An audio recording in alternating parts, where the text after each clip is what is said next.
Now with Elden Ring DLC potentially very close as February, and hopefully we'll get a release date at the Game Awards on December 7th, I have gone ahead and put together the 5 best builds that I have ever created on this channel that I think would be a lot of fun for you guys to take into the DLC to not only do a ton of damage, but have an absolute blast going through. All of these are level 150 builds, and I'm going to have a great mix of intelligence, dexterity, and strength builds for you guys to use, so stay tuned because we're about to jump right into the first one. Our first build here is going to be the Sanctified Knight, which is a strength faith build that's going to use the Ordova's Greatsword to wind up and absolutely decimate all of your enemies in Elden Ring. With incredible stagger potential and doing an immense amount of stamina damage with the Ash of War for the Ordova's Greatsword, I found that this build was incredibly fun to play and kept me alive for a very long time while allowing me to use the appropriate buffs to get the most damage out of this build. The unique playstyle the Ordova's Greatsword has with its Ash of War, Ordova's Vortex, is really fun, and it gives you a huge amount of hyper armor while you're winding up your Ash of War, and then the damage you get from it is fantastic. The talismans you're going to use for this build are going to be the Shard of Alexander,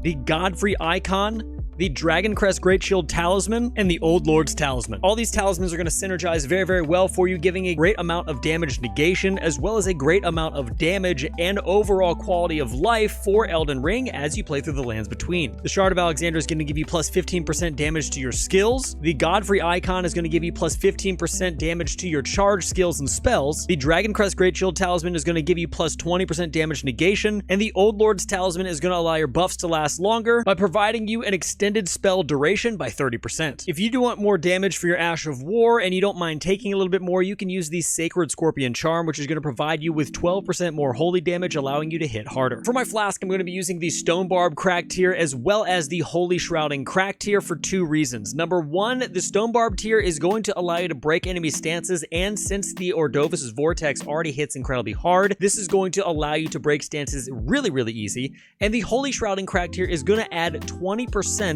more holy damage to all of your attacks, and considering this is a faith strength build, we are going to be doing a lot of holy damage. For your buffs for this build, you're going to want to use Flame Grant Me Strength and Golden Vow since you have the faith to do both of those, and they are going to provide you together with a 35% damage boost to your physical damage, as well as a 15% damage negation buff that overall is going to allow you to have a better quality of life throughout the lands between and hit extra hard. These are the stats you're going to want for this particular build to do the damage that you see in the video. Now let's get into the next build. For our next build, we have the Brick Hammer Backbreaker. This is potentially one of my all-time favorite builds that I have made for Elden Ring, and if you're looking for a pure, unadulterated strength monster, this is definitely it. We are going to be applying Cragblade to the Brick Hammer, and we're also going to be using 2 Brick Hammers, which are absolutely going to decimate and stagger every single boss in Elden Ring, as well as completely obliterate every enemy you come up against. I was pretty much 3 to 4 shotting every single boss that I was fighting, especially using these heavy charged R2s, because the Brick Hammer is a phenomenal weapon, and I feel like it's slept on for the majority of the players in Elden Ring. Now for the talismans you want to use to get this build to work, you are going to be using the Green Turtle Talisman. You're also going to be using the Great Jar's Arsenal. You'll use the Rotwing Sword Insignia, and you're going to use the Axe Talisman. The reason we're using all these talismans is because double hammers is definitely going to drain your stamina like crazy, so the Green Turtle Talisman allows us to get that 17.7% increase to our stamina recovery speed. The Great Jar's Arsenal is going to allow us to get that extra equip load, because on top of having great armor that's going to protect us over the 51 poise mark, we also need to be able to carry both of these hammers, so that extra 19% equip load is going to go a long way. The Rotwing Sword Insignia is going to allow us to get a 13% increase in our attack power over the time we're attacking, so that's going to allow us to do more damage overall. And the Axe Talisman is going to provide us with a 10% increase to our damage for our charged heavy R2s. Now for the buffs I'm using for this build, I'm going to be putting on the Commander's Standard, which is going to give me the Rallying Cry aura buff, as well as the Blood Boil Aromatic. Those 2 buffs together are going to give me an extra 55% physical damage, as well as 20% max stamina and 20% damage negation. You will take an extra 25% damage when using the Blood Boil Aromatic, but I feel like the damage you're getting on top of the Rallying Standard is absolutely worth it. If you don't want to take the extra damage with the Blood Boil Aromatic, you can replace that with the Exalted Flesh, but you just won't do as much damage. Now for our Flask of Wondrous Physic, we're going to be using the Stone Barb cracked here, which is going to add stance and stamina damage to our attacks, as well as the Spiked cracked here, which is going to stack with our Axe Talisman, giving us a total of 26% charged attack damage, which is absolutely massive and synergizes well with the breaking stance damage that the Stone Barb cracked here is going to apply. Now as far as stats go for the build, you're going to want to have a lot of vigor, so you're going to need 55 vigor. The mind is going to be at 20 in case you want to use a few summons. Endurance is at 28 to give us that extra stamina to allow us to wield these brick hammers efficiently, and then strength is capped out at 80 because we are only leveling strength with this build to hit as hard as we can. Overall, the build is an absolute monster. I cannot wait for you guys to try this out and let me know what you guys think. And guys, real quick, before we get into the rest of the builds, I just want to thank you guys so much for watching this far into the video. If you like the content, feel free to subscribe and hit the bell notification.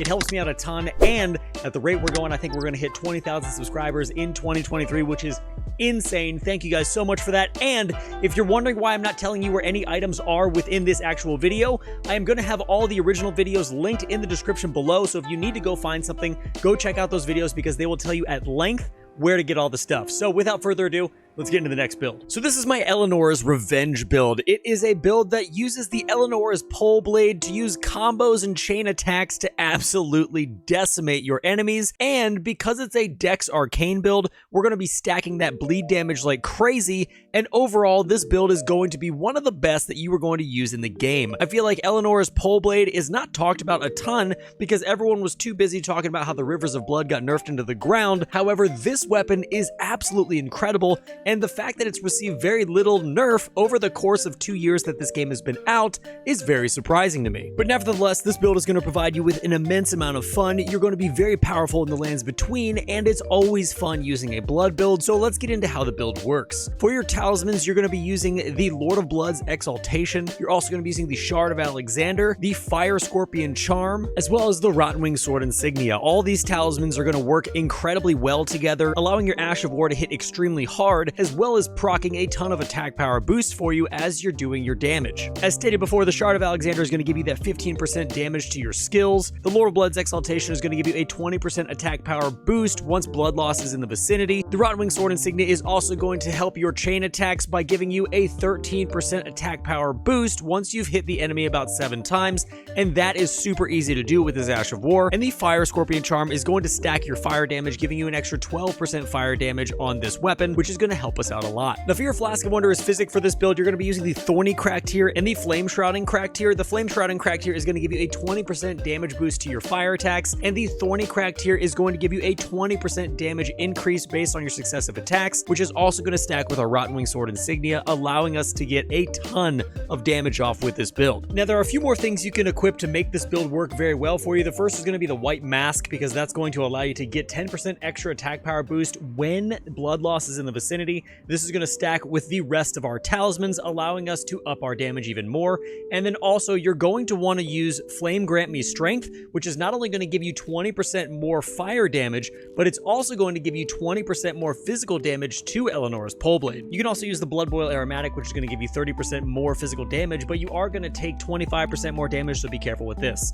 Overall, I think the build is incredibly fun. I think this build is going to be a very welcome addition to any of your build repertoire that you have in Elden Ring. These are the current stats that I was working with this particular build, and I think overall you guys are going to very much enjoy it. So if you try it out, let me know what you guys think down in the comments. Our next build is going to be an intelligence build for the Knight Mage Sorcerers. We are going to be using Knight Sorceries in this build and 2 Staves of Loss in order to absolutely annihilate every single enemy in Elden Ring with your sorceries, because Knight Comet, for whatever reason, hits like an absolute truck. This is an absolutely perfect build for you to sit back and cast while a summon takes all of the aggro. I highly recommend the Great Shield Soldier Ashes with this build because they will maintain aggro while you can sit back and do a ton of damage. I'm not a huge intelligence user within Elden Ring. I much more prefer the strength and dex builds, but if you are an intelligence user and absolutely love spellcasting, then this build is going to be possibly one of the best builds you're ever going to use in Elden Ring. Not only are you going to be able to do a lot of damage with Knight Comet, but if your enemies get too close, you can switch things up and pull out the Moon Veil, allowing yourself to use that Ash of War to cut through enemies with ease. The reason reason the Moonveil Ash of War is going to do so much damage is because with the Knight Sorceries build, we are going to be stacking magic damage, and the Ash of War is completely magic damage, so it's going to benefit from the same damage buffs that you're using for your Knight Comet and other Knight Sorceries. So to get this particular build to work, here's the talismans that we have so we can get the most damage out of our sorceries. You're going to be using the Graven School Talisman, the Graven Mask Talisman, the Magic Scorpion Charm,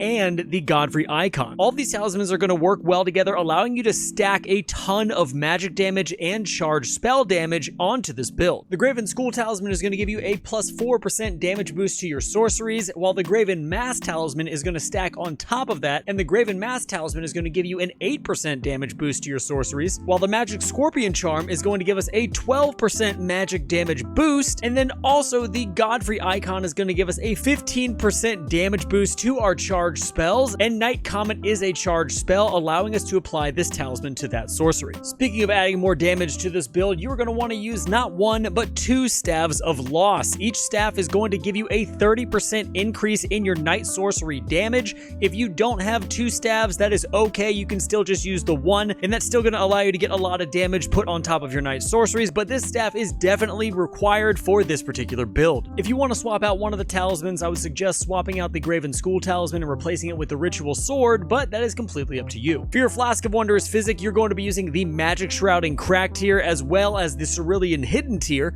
because the Magic Shrouding Crack tier is once again going to stack 20% magic damage on top of everything else that we're stacking, and then also the Cerulean Hidden tier is going to eliminate FP cost for 15 seconds, so you can just sit back and cast a ton while you are not using any of your FP. And lastly, I want you to use Terra Magica as well with this build, because it's going to allow you to buff your magic damage even further by adding plus 35% magic damage on top of everything else we've already discussed. This build hits like an absolute truck. It is a ton of fun, and I highly recommend it for any intelligence users in Elden Ring that are looking for something to make this game easy for them. These are going to be the stats you're going to want to use for leveling this build from 50, 100, and 150. So with that being said, we have one last build to get into, so here we go. Quite possibly my favorite and most surprising strength build that I've ever done. This is going to be the Iron Brawler. This build incorporates using the Iron Balls and maxing out your strength in order to do probably the most damage I've done on any build to date. I like this build because it's incredibly simple yet incredibly effective. We're going to be focusing on staggering bosses and doing a ton of stance and stamina damage in order to get those criticals off that absolutely decimate your enemies. The stats for this build are also very simple. We're only going to be allocating stats in 3 or 4 different areas in order to maximize our damage for the Ironbound Brawler. The main stats you're going to equip points into are Vigor, Endurance, and Strength, and that really is all you need. As long as you have 80 strength and your vigor is high enough to where you're not getting one-shotted, this build is going to be absolutely amazing for you. Now, there are a few steps we need to take in order to produce the most amount of damage possible with this build, so let's start off with the buffs and what we're using in order to spike our damage. So you're going to start out with using the Commander's Standard Rallying Cry, then you're also going to drink your Flask of Wondrous Physic, and then you're going to activate your Ash of War, which is going to be the Crag Blade, allowing you to maximize your damage with the minimum amount of output. Stacking this up against our talismans, you're going to have a real fun time. For the talismans, we're going to be using the Erdtree's Favor +2, the Axe Talisman, the Rottenwing Sword Insignia, and the Green Turtle Talisman. Both the Erdtree's Favor and the Green Turtle Talisman are both quality of life talismans for this build, and they really allow you to have an overall easy playthrough, especially with what they offer. The Erdtree's Favor +2 is going to increase our HP by 4%, our stamina by 10%, and our equip load by 8%, and then our Green Turtle Talisman is going to give us stamina recovery speed by 17.7%,